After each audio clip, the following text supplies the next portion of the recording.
Hey my lovelies part आज कैसे हैं आप लोग? आई होप आप सभी अच्छे होंगे, स्वस्थ होंगे, अपने स्टोरी लाइन को एंजॉय कर रहे होंगे। तो जो कोई मेरे चैनल पे न्यू आ रहे हैं प्लीज़ मेरे चैनल को लाइक शेयर सब्सक्राइब करना मत भूलिएगा। और अगर आप लोग को मेरी स्टोरी लाइन उसके प्लॉट पसंद आ जाए तो प्लीज़ कमेंट्स करके अप्रिशिएट करना भी मत भूलिएगा।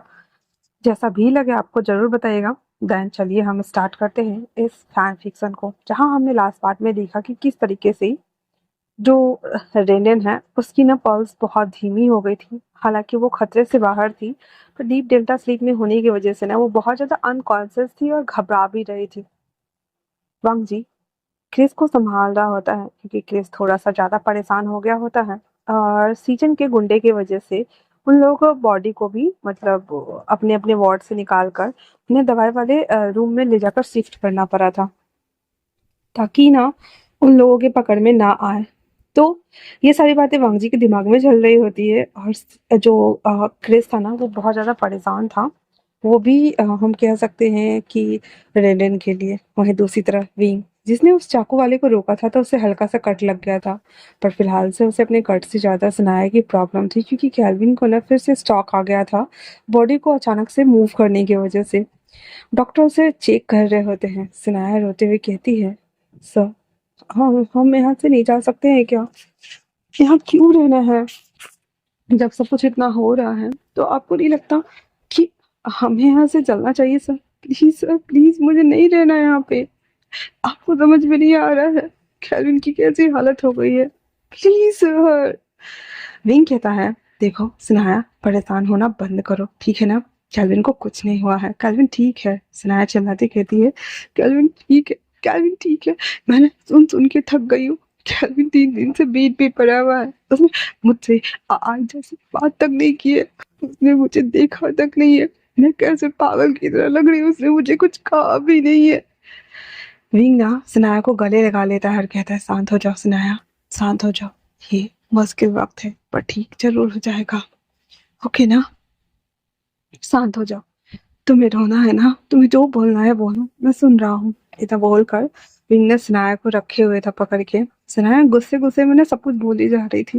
वो मुझसे बात भी नहीं कर रहा, मुझे देख भी नहीं रहा, सब झूठ बोल रहे हैं, डॉक्टर झूठ बोल रहे हैं, सब झूठ बोल रहे हैं।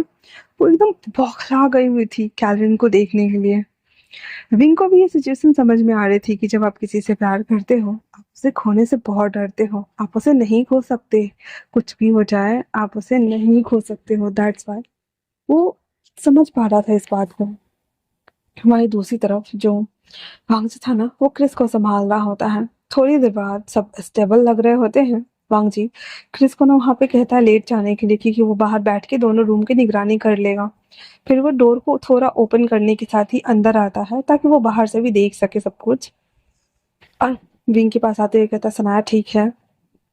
क्योंकि सनाया भी ना रोते रोते सो गई हुई थी। विंग में सर हिला देता है। वांग जी कहता है, मैंने ना यहाँ से सभी को जाने का बंदोबस्त कर लिया है, हम लोग यहाँ से दूसरे शहर शिफ्ट हो रहे हैं। तो विंग कहता है, पर इस हालत में कहता है, हम मैंने पूरा बंदोबस्त कर लिया है और हम जहाँ जा रहे हैं वो जगह बिल्कुल सेफ है विंग। पर हाँ, उससे पहले कुछ अधूरे काम हैं जो मुझे निपटाने हैं।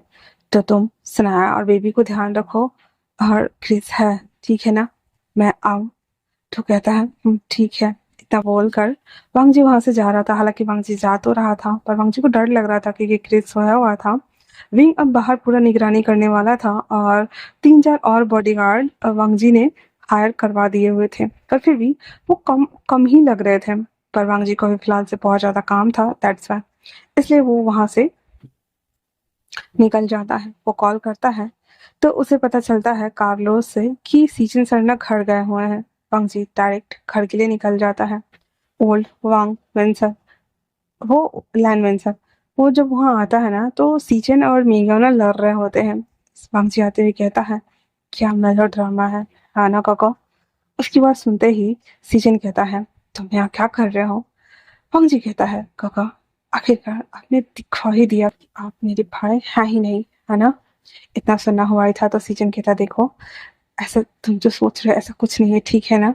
तभी महंगा आते हुए कहता है, तुम छुपा क्यों रहे हो? अग्जी को बता क्यों नहीं देते?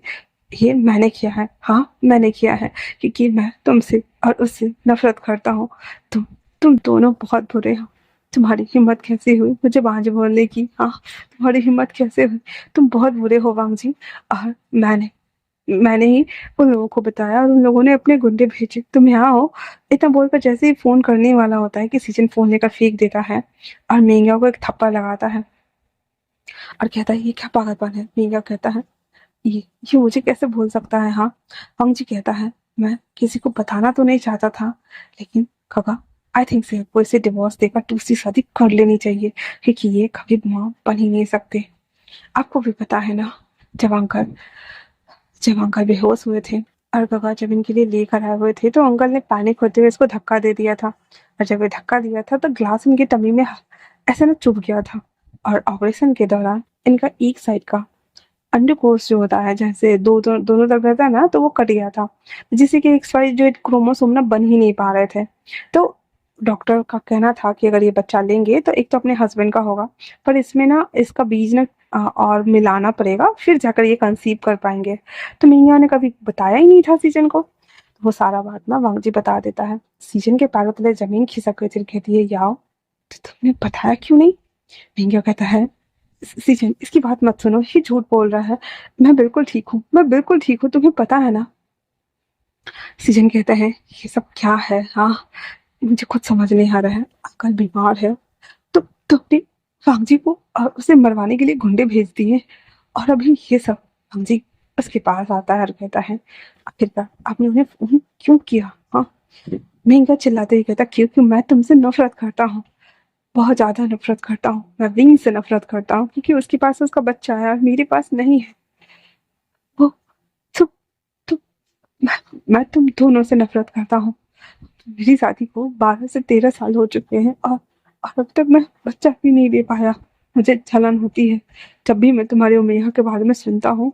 जलन होती है। उसके लिए सब पागल है। उसकी आज की आई हुई माँ, उसका भाई, उसका बाप, तुम, वो प्रोफेसर, वो लड़की, हर कोई उसके लिए पागल है। क्या है उसमें ऐसा कि मेरे में नहीं है? हाँ, ये बोलना हुआ ही था। तो सीजन आते कहता बस करो यार, बस करो, बहुत हो गया। ये सब मैं और नहीं झेल सकता, ना ही मैं देख सकता हूँ। तो भेंडिया कहता है सीजन मेरी बात सुनो, सीजन प्लीज प्लीज मेरी बात सुनो। तो सीजन कहता है मुझे तुम्हारी कोई बात नहीं सुननी, अराम जी तुम जो चाहे इसके साथ कर सकते हो। हम जी कहता है कहो मेरे रास्ते में मत आइए, आना बंद कर दीजिए, क्योंकि मैं उन लोगों को जान से मार डालूंगा। इतना बोल कर वांग जी वापस से अपना गॉगल्स पहनता है, क्योंकि वो अपने भाई की हालत देख नहीं सकता था। और वांग जी के अंदर इतनी हिम्मत नहीं बची थी कि वो दोबारा से अपने भाई को जाके कंसोल करे, क्योंकि उसके भाई ने भी कोई कसर नहीं छोड़ा था उसे बर्बाद करने के लिए।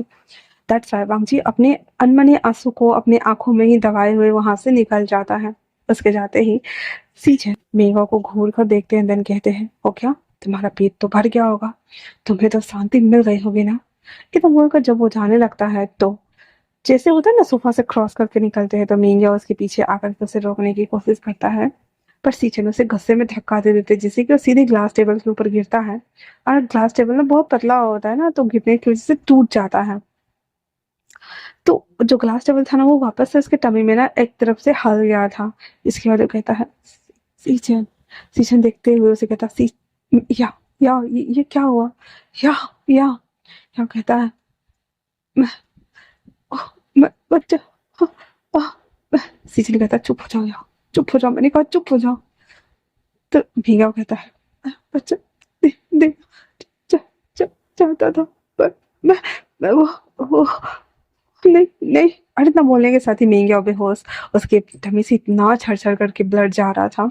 सीजन चिल्लाते हुए कहता है सारे सर्वेंट्स आ गए हुए थे और जल्दी जल्दी से आना फाना में उसके ऊपर जल्दी अपना सर डालता है, कपड़े डालता है, उसे लेकर हॉस्पिटल की तरफ वो भागता है ताकि उसे वो एडमिट करा सके। हॉस्पिटल लेने के बाद डॉक्टर अंदर लेके चले गए थे उसे, और ब्लड का इंतजाम करने के लिए बोल दिया हुआ था। वही दूसरी तरफ वांग जी, उसका ना मतलब एम्बुलेंस आ गया हुआ था। उस एम्बुलेंस के अंदर वो रेंडन को और साथ में कैल्विन को शिफ्ट करवाता है। एक कंपाउंडर एक डॉक्टर को रखता है। उसके बाद एक कार में पूरा डॉक्टर की टीम भरता है। उसके बाद एक कार में वो लोग खुद थे, मतलब पुलिस ड्राइव कर रहा था और सनाया और विंग था, दोनों बच्चा था। तो इतना लेकर के वो लोग आ रहे होते हैं। अब आते आते जैसे ही उनको भी सिटी क्रॉस करना था मेन हाईवे पे, वहां से पहले से ही ना 7-8 कारें लगी हुई थी। वागजी कहता है इसकी तो आज या तो ये रहेगा या फिर मैं रहूंगा। इतना बोलते हुए वागजी कहता है कोई कार से बाहर नहीं आएगा, और हाँ, कुछ भी हो जाए उन दोनों को सेफ रखना। क्रिस ने भी अपने सर पे कफन बांध दिया हुआ था। वो भी कहता सर मैं भी आ रहा हूँ। और उसके बाद वो लोग वहां से निकल जाते हैं।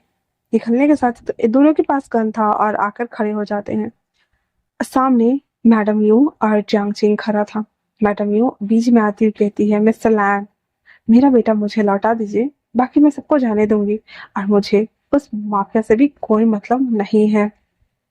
इतना सुनना हुआ ही था तो वो कहता है अच्छा ऐसा है क्या, और अगर मैं मना कर दूँ तो क्या करेंगी आप? चांग यू कहती है करना कुछ नहीं है, हमारे बंदे आपका कितना नुकसान करेंगे आप जानते भी नहीं है। वो लड़की मारी जाएगी, वो बच्चे मारे जाएंगे, इवन आपका बच्चा भी मारा जाएगा, और साथ में वो माफिया भी। इतना सुनना हुआ था तो वांगजी दांत पीसते हुए कहता अगर मेरे बच्चे को हाथ भी लगाया ना, हाथ उखाड़ के फेंक दूंगा रिवर में। और दूसरी बात ये कि तुम्हारा जब बेटा खड़ा है ना टूटा फूटा बन के, इसको मैं इतना तोड़ूंगा कि ये किसी लायक नहीं बचेगा। चांग यू कहती है आप इसे हाथ नहीं लगा सकते, कि पूरे चाइना का प्रिंस। वांगजी कहता है साड़ा जस्ट साड़ा, चाइना का प्रिंस, चाइना का प्रिंस, तो घर में इसको बंद करके रखो ना, बाहर से खुले सांड की तरह नहीं छोड़ा करते हैं। और रही बात ये तो मेरे रास्ते से हटो। इतना बोलकर जैसे मुड़ने को होता है, चांग यू कहती है ऐसा तो बिल्कुल भी नहीं होगा, और वो इशारा करती है। सारे बंदे जैसे ही जाने को होते हैं, वांगजी और क्रिस उन दोनों से लड़ना स्टार्ट कर देता है, क्योंकि वो लोग एक्स्ट्रा बैकअप नहीं लाए थे, पर फिर भी 8 से 10 बैकअप्स में थे। वो लोग सब जब लड़ रहे होते हैं तो जितने भी वहाँ पे असिस्टेंट थे ना, उन सबका ना गला वाला काट के पूरा बिखरा दिया हुआ था, मतलब कि फिर से क्रिस और वांगजी बच गया था। तो जांगियो कहती है सिंपल सा है, आपके पास आप कितना भी लेकर आइए, मेरे असिस्टेंट्स उन्हें मार ही डालेंगे। अंजी कहता है ये धांधली ना अपने स्टेट में जाके करो, यहाँ पे बिल्कुल नहीं चलने वाला है। और इतना बोलने के साथ ही वो गन्स निकाल के तान देता है। तो कहता है देखो मैं ऐसा कुछ नहीं चाहती हूँ, पर चुपचाप से मैं अपनी बेटी को लेने आई हूँ। कार ओपन होते ही सामने से आवाज आती है आखिर आप मुझे क्यों चाहती हैं? ये बात सुनते ही वांगजी मुद्दे के तवांग भी तो तुम बाहर क्या कर रहे हो, अंदर जाओ। मैंने कहा अंदर जाओ। पिंग सामने आ गया था बीच में। मिसेस जियांगयू देखते हुए कहती मेरे साथ चलो। जियांगयू की बात सुनने के बाद विंग उनका हाथ छुड़ा देता है, क्योंकि जियांगयू ने हाथ पकड़ा था। विंग कहता है मैं चाहूंगा या नहीं चाहूंगा ये मेरा फैसला होगा, पहले आप बताइए मुझे क्या प्रॉफिट होना चाहता है आपको? हाँ, आप मुझे बेचकर कोई मिरेकल करने वाली है, या फिर आप अपनी बेटे का मुझे स्लैब बनाने वाली है, या फिर मेरे नाम से कोई मंदिर या ट्रस्ट खोलने वाली है, या फिर मेरे बनाए गए दवाई को बेचकर इस फार्मा कंपनी फार्मा इंडस्ट्रीज में नंबर 1 टॉप पे जाना चाहती है। चांग यू उसे देखते रह कहती है हाँ, मुझे लगा था तुम बस एक हीलर हो, पर तुम्हें तो बिजनेस की काफी नॉलेज है भी, काफी अच्छा है। आखिर हम फैमिली है, वी आर फैमिलीज ना। इतना बोलकर जैसी हाथ लगाने वाली थी, विंग कहता है वही फैमिली जिसने अपने समाज के डर पे, अपने मॉम एंड डैड के डर की वजह से, अपने होने वाले फ्यूचर हस्बैंड के डर की वजह से उस नन्ही सी जान को जो कि पैदा हुआ ही था, उसे भूखा नंगा मरने के लिए एक दाई माँ के हवाले कर दिया। वही बच्चा जब आज कुछ बन गया है तो उसे आज सब ढूंढ रहे हैं। मेरा स्टेटस, मेरा नाम, सब कुछ आज सबको पसंद आ रहा है। एक टाइम जब मैं कुछ नहीं था, मैं एक स्टूडेंट था, तब आप कहाँ थी? क्योंकि मैंने आपको एक बार अपनी दादी माँ से मिलते हुए देखा था, तभी भी तो मैं आपके सामने में था ना। फिर आप तब मुझे लेकर क्यों नहीं गए? ओह अच्छा, उस वक्त मैं कुछ नहीं था, क्योंकि मैं एक मामूली सा 6,000 8,000 युवान कमाने वाला एक टीचर था, है ना। हम्म? इसलिए हो सकता था कि आपको शर्म आ रही हो। इस पे जानवी कहती है मैं तब भी तुम्हें ले जाना चाहती थी। विंग कहता है तब क्यों नहीं लेकर गए जो अभी ले जाना चाहती है, जब मेरी शादी हो चुकी है, मेरा बच्चा है, मेरा खुद का फैमिली है, और आप आज मुझे लेने आई हैं जस्ट बिकॉज क्योंकि मैं एक हीलर हूँ। अगर आपको मुझसे काम है तो मैं आपके लिए कर दूंगा, पर अगर आप मेरी फैमिली से मुझे दूर करेंगी तो मैं अपने आप को मार डालूंगा। इतना बोल करके और वो ना ऐसे मतलब चाकू ने गले पे रख लेता है, क्योंकि जो बॉडीगार्ड्स वगैरह गिरे हुए थे ना, तो वो जो ब्लेड होता है ना ऐसे गोड़ घिरनी के जैसे रहता है, तो वो वाला वो उठा लिया हुआ था, वो गले पे रखा हुआ था। अब जांगियो को भी पता है कि ये ब्लेड कितना धारदार होता है। जांगियो पैनिक होती है, कहती विंग ये क्या कर रहे हो? विंग कहता है आपके घर जा करके आपके उस अल्फा पागल बेटे के स्लैब बन करके अपनी जिंदगी तबाह करने से अच्छा है कि मैं दोबारा खुद को हार्म कर लूं। एक बार पहले भी मैंने खुद को हार्म किया, अभी भी दोबारा हार्म करने में मुझे बिल्कुल भी टाइम नहीं लगेगा। आपको क्या लगता है मेरे अल्फा के अलावा कोई और मुझे हाथ लगाएगा? और मैं उसे लगाने दूंगी, मैं उसके हाथ काट दूंगी। इतना बोल विंग वो खिड़नी सीधे, उसको चलाना नहीं आता था पर होता ना गुस्से में फेंकना, फेंकता है कि जिससे कि जियांग का हाथ ना सीधे एकदम खच से उड़ के चला जाता है। हाथ कटता नहीं है लेकिन उसके हाथ से ना बहुत सारा ब्लड आना स्टार्ट हो गया था, जिसे देखते हुए कहता है यू ब्लडी इडियट, तुम्हारी इतनी हिम्मत की ना। बोलने के साथ ही कहता है मैं तुम्हें नहीं छोड़ने वाला हूँ, एक बार चलो तुम। विंग कहता है सपने में, इतना बोल करके और वो अपने फॉर्म को ना ऐसे तब्दील करता है, क्योंकि विंग को भी फाइटिंग आती थी। ऐसा नहीं था कि नहीं आती थी विंग को इस तरह से फॉर्म, क्योंकि उसने ना ताइक्वांडो को फॉर्म बनाया हुआ था, जिसमें उसने एक पैर को ऐसे ट्रायंगल शेप में बनाया था, मतलब कि उसे हम आ, मतलब एक जो घातक कह सकते हैं कि भेड़िया या फिर लोमड़ी जो नहीं मतलब पीछे जाके थोड़ा सा और उकड़ू बन के बैठता है एंड देन छपटा मारता शिकार के ऊपर, तो उस फॉर्म में वो खड़ा था खुद को, जिसे देखने के बाद वांगजी सॉफ्ट होते हुए कहता विंग कहता है टाइम बहुत कम है, मिलकर लड़ेंगे तो जल्दी खत्म हो जाएगा। अब हालांकि विंग के टमी पे वो पूरा पट्टी स्टिचेस बंधा हुआ था, तो सबको पता है कि भाई खुलेगा दर्द तो होएगा ही, पर फिलहाल से सबको बचाना था, दैट्स वाई। तो जब ये कर ही रहा होता है तो सब उसे मारने के लिए आ रहा होता है। जियांग यू साइड हट गई थी और वो जियांग सिंह से कहती है उसे कुछ मत करना। जियांग सिंह कहता है ठीक है, और इतना बोलकर वो विंग को लाने के लिए जा रहा होता है। विंग उन लोगों को मार रहा होता है, वांगजी और क्रिस भी। जियांग जैसे ही आता है विंग के सामने में वांगजी आ जाता है और उसको एक पंच धर देता है, जिससे बेचारे के नाक से खून निकलने लगा था। जियांग को गुस्सा आता है एंड देन वो अपना स्टिक उठाकर उसे मारने वाला होता है कि वांगजी उसका हाथ का स्टिक ले लेते हैं, क्योंकि वो थोड़ा थोड़ा लंगड़ा रहा था, बैंडेज वगैरह पड़ा हुआ था उसके पूरे बॉडी में, दैट्स वाई। और उसको मारता है। स्टिक दो पार्ट में टूट गया हुआ था, जिसके बाद वांगजी उस स्टिक को उठाता है, टेढ़ा हो गया था वो, और उसके बाद उसकी तरफ बढ़ने लगता है, जहाँ पे जियांग बाहर आते हुए कहते खबरदार अगर मेरे बेटे को कुछ किया तो। वांग जी कहता है बहुत लंबा टाइम हो रहा है और अब ये सब मुझसे देखा नहीं जा रहा है।